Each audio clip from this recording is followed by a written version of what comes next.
We're all about the Archers, and it's P&Q here. I'm Philippa. And I'm Quentin. Now, this episode has spoilers up to and including Tuesday night, the 19th of September. So if you haven't listened to The Archers on Tuesday night, listen to it first and then come and join us. Now, on this episode, we cover... What do we cover, Q? Well, we cover... Well, all sorts, don't we, Philippa? We've got Freddie's come back from Ibiza. We have Vince back in the frame. We have Ruth confronting Stella. And then we have Ruth confronting Pip. Will Emma apply for the position? What will happen with Freddie? Is George being reasonable this week? And what about Vince? So, Quentin, what do you think of the week so far? Well, I think it's been a splendid week, actually. It's had loads in it, hasn't it? I mean, we have been spoilt for choice. We've had characters come back like Freddie, and Vince is around again, and Elizabeth speaks, although little of Elizabeth as possible for me, really. But anyway, but we had some meaty stuff. Meaty stuff, Philippa. Literally, because we had a damn great bull called Hector, which was being manhandled, as you knew that. You know, something was going to come from manhandling Hector. That was a great scene. We had a standoff with Ruth and Stella. We had a standoff between Pip and Ruth. We had the effective sacking of Fallon by the ghastly Natasha and Tom. And we've got Emma going to apply for the job. And we've got the prospect of Freddie in an abattoir. I know. That is not going to end well, is it? Was a lollipop gentleman.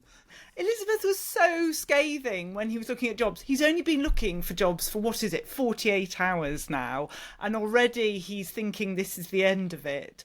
And she was just like, oh no, you've got transferable skills and you could be a manager. No, he absolutely can't, Elizabeth. I don't know what planet she's on. Planet Elizabeth. And do you think he got those sandals and the wallet from Lidl on the way home? I thought that was fun, that bit when... I mean, Vince, he's clever and he's smart, Vince. I mean, he's a right old snake. We've seen some nasty side of Vince in the past, but you can't get anything past Vince, can you? You can't get a dodgy wallet or a cheap pair of sandals past Vince. So Elizabeth... She's his mum, for goodness sake. It was obvious within about 2 sentences from Freddie that he was being shifty. And it hadn't gone to plan in Ibiza, had it? And I thought the minute they started talking about her shoe size, surely she'd realised by that point that he was just scraping the bottom of the barrel and trying to talk about anything that wasn't the reality. Yes. So what was your take on the week then, Philippa? I mean, it was a week of changes for me. I liked Vince, whereas I haven't been a fan of Vince recently, especially with all the trouble that he caused for Ben. But I was liking Vince this week. I was really liking Pip when she stood up to Ruth. I was like, yes, go on, I really like that. And bless her heart, yes. Emma restocking the fizzy drinks. I mean, that's the highlight of the week for me, that she's done that. Fallon hasn't noticed, but Emma's restocked those fizzy drinks, and all credit to her. Well, I think I could ace you on that because, as you know, I pay very little attention to the food that is mentioned in The Archers, and you obsess about it. But we had that discussion, didn't we? I'm trying to find it. Oh, yes. Emma congratulated Fallon for beating Jill in the cake category at the Flower and Produce show. And Fallon's Victoria Sponge beat Jill's orange cake. I mean, I thought that would be the highlight for you. I actually wrote it down. I thought I'm going to impress Philippa with this. Yeah, there's no interest to me at all. We had orange cake, Victoria Sponge, Sasha Torte, blackberry jam, Yorkshire puddings, don't get me started on those, burgers, and then cottage pie. Already halfway through, I've been very happy with the level of food mentioned. Right. And what you just said about Emma doing something in the cafe, what did she do again? Sorted out the fizzy drinks. She restocked. She had a system for restocking the fizzy drinks. So yeah, that's it. That's going on her CV. That is securing her job. Do you think though that she will be able to cope with her English studies and taking on manager of the cafe? I imagine she's going to get it, but can she do both? If she gets the job. No, I think she won't have time, will she? I think her interest in Lark Rise to Candleford will wane as the responsibilities rain down upon her. as the evil Natasha and Tom just dump everything on her. I love that line. There were some good lines this week. Tom and Natasha are arguing about wallpaper, are asking him which one made him feel the most hungry. I mean, that was a great line. That was a great line. Apparently Tony is into the Arctic monkeys. I mean, that was a revelation. Did you clock that? You learn all things. You learn all things listening to the Archers and continue to be surprised. And I wanted to rename, remember that 80s series, Get Us a Job, Get Us a Job? There was a very famous Alan Bleasdale drama, Get Us a Job. I think we should rename him Get Us a Job Freddy. And what can I say? I'm a saint, Vince said to Elizabeth. That was a jaw-dropping moment, I thought. And there was another good line, wasn't there? Anyway, it was the bull in the bull. Yeah, the bull, pushing the bull around. I've dealt with some stubborn bulls in my time. I think Stella said that, didn't she, to Ruth and David? And after doing that, Stella said, I think I've, used every muscle trying to negotiate that bull. And I thought, yeah, and I bet Ruth has used every muscle trying to hold back from saying something to Stella. But she had to go in there. She had to say it. And what did you think of the scene when Ruth talked to Pip? I think it was uncomfortable, wasn't it? And there's all sorts going on there, isn't there? Because she's essentially saying, she was telling her, I think it's completely out of character. It's happened too quickly. I'm worried about the age gap. I'm worried she's leading you on. There's another woman and all this. And none of those excuses I thought were convincing at all. In fact, it's hiding something else, isn't it? Ruth is trying to conceal the real reason and we haven't heard it yet, which is either I'm really fed up, you've effectively stolen my friend, or I had my eye on Stella as well. I mean, I'm going to be controversial here, Philippa. I'm going to be controversial because I could sort of sympathise a little bit with Ruth, because I think she feels she's had her friend stolen from her by her daughter right under her nose. And there's no way she can maintain that friendship with Stella. Now there's the complication that she is the girlfriend of her daughter. So I think that is what it's going to shake down to. What do you think? I don't know. I hear what you're saying, but they could all be friends. Pip and Stella will get married and take over the farm, and Ruth can still be friends. So I think she's being very short-sighted, and I do think there's going to be some difficult times ahead. I don't know. What was Pip supposed to say? They've only been going out a week. Was she really supposed to say, by the way, Mum, just to tip you off? No, I think Ruth was desperate to have a chat with Pip and go back to the relationship that they used to have.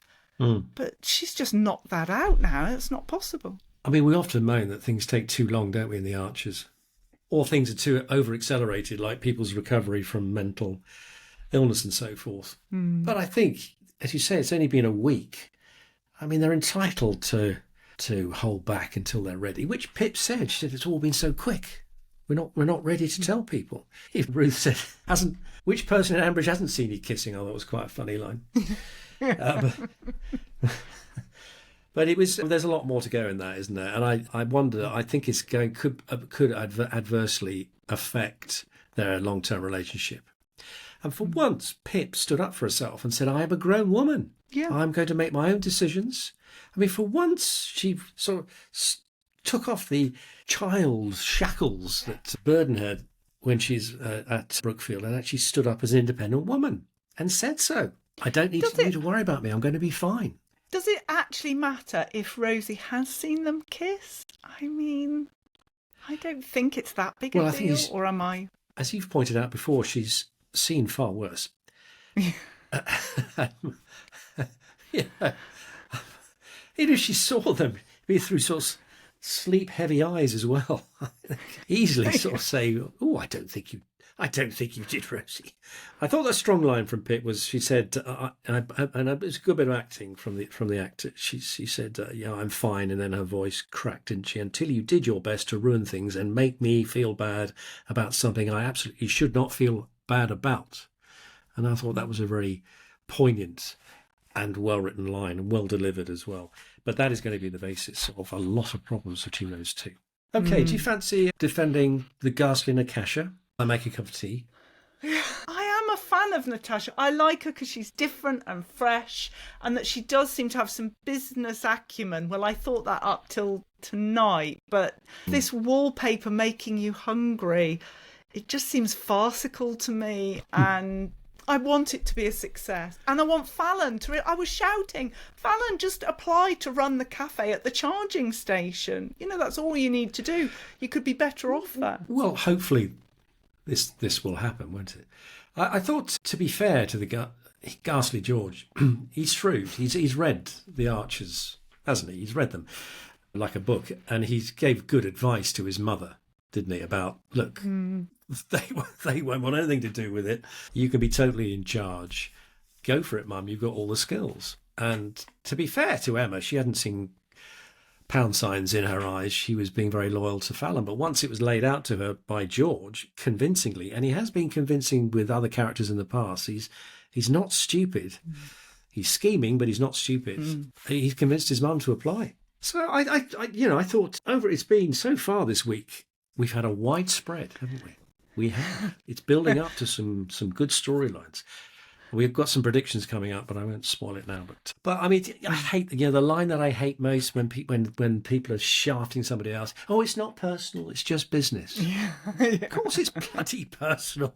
It's her business, her idea. She built it up. What did you think about this people. questionnaire that was going on with Emma accosting people while they were waiting for their coffee and asking for, on a scale of 1 to 10, what did you thought? That made me chuckle. Well, it's like if you buy anything online now, you instantly get a questionnaire pinged back to you, don't you? And I just as a rule of thumb, I refuse to fill any of them in because I'm not falling for this. You know, people don't want to be filling in forms. They want to come in for a nice cake, a nice coffee, don't they? And they managed to bump Pip's assessment, the vibe, didn't they, from a reluctant 8 to a resigned 10. Hilarious. Why they don't sweet. do online forms. Why they don't do online forms. Why they don't just allow people to... They might actually get the information that people don't like the upcycle furniture or... I just thought this is destined to fail. Well, that was a crushing line from Natasha, wasn't it? We'll give you a fair price for the fixtures and fittings, but you can keep the furniture. God. How damning was that? But I thought I'd never say this, but I was glad to hear. I was glad to hear Freddie back this week. You know, he's one of those characters that incredibly irritating, but I quite miss him when he's not around. We will see how he gets on. And talking of that, let's go on to some predictions. What are your predictions for this week? What are you thinking, Q? Well, without a doubt, Dr. Malik is Ardil's sister. We've yet to have that confirmed, but that, I think, is a banker. There were a couple of things I'd written down before tonight's episode, and they've been sort of ruined by tonight's episode, so I have amended them so that I reckon Freddie will throw in the towel from all the throwing up within a week of working at the abattoir, and I believe he will also apply for the tea room manager's job because he's got some transferable skills from Grey Gables. So I think there's going to be Emma, Freddie clash for the job. Do you like that? Should have happened by now. Brian will get knighted. And I think Ruth is going to cunningly find out Stella's menstrual cycle and deliberately release Hector to mow her down. There you go. Well, top that. They're lovely predictions. Well, I was just thinking that I love your idea about Freddie applying for the job. I was going to wonder if Jill would apply for the job because she's so fed up with Fallon winning the cake competition. She was going to just do it just to cause umbrage there. Yes, I agree. Freddie will not last in the abattoir. I don't think he's going to last the week. And he's going to be begging the trustees to actually take him back. Poor Freddie. It's going to drag on for him. And Ruth is going to make things worse. Stella's going to try and soothe the situation. And it's all going to explode. Hector the Bull's going to stage a revolution. Who would put a bull by a burger stand? I don't know. And the world's going to come crashing down. There we are. There are my predictions. Okay, well, there's only 3 more episodes to go this week, so I reckon we're on the money there. Well, thank you for joining me today, Q. It's just been fab My to pleasure. talk to you about this. And next week I'll be joined by Katie. The week after it'll be Lauren. Yes. And then the week after that it will be all of us. the four of us together to deliberate and discuss. But we'll be back next week, same time, same place. Bye, everyone. See ya.